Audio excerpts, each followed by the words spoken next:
Dalawa tinamaan ng ligaw na bala sa pagsalubong sa bagong taon sa Pangasinan. May mga bata ring nasabugan ng paputok sa kamay. May unang balita live si Russell Simorio ng GMA Regional TV1 North Central Luzon. Russell, magandang umaga.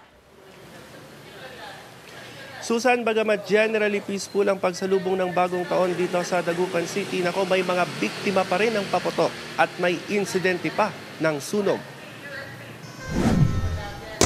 Dahil marami pa rin gumamit ng paputok sa pagsalubong sa bagong taon, may mga isinugod sa ospital matapos aksidenteng maputukan.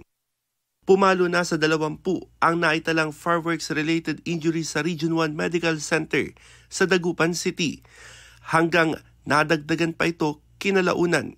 Kabilang sa mga biktimang 10 taong gulang na batang lalaki mula sa Barangay Leut, Santa Barbara, Pangasinan na naputukan ng kwitis. Kasi dinampot yung maliit na ganyan, tapos hindi akalain na medyo sasabog pala. Kaya nasugatan dito sa ng kilay niya, tapos kunting garos-garos lang.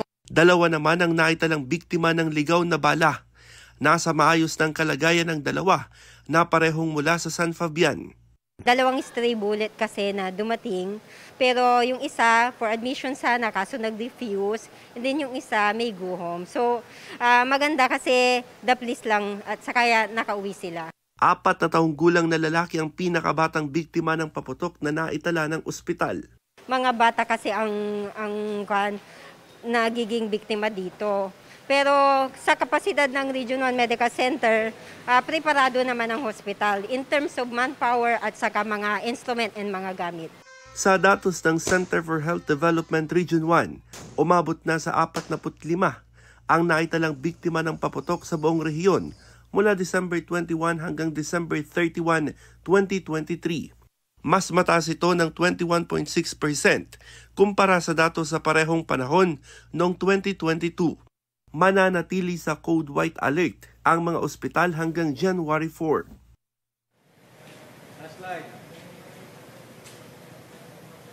Susan, sa Magdamag may mga isinugod pang biktima ng paputok dito sa may Region 1 Medical Center. Kabilang na dyan ang isang bata mula sa Barangay Pantal, Dagupan City na nagtamo ng mga sugat sa katawan.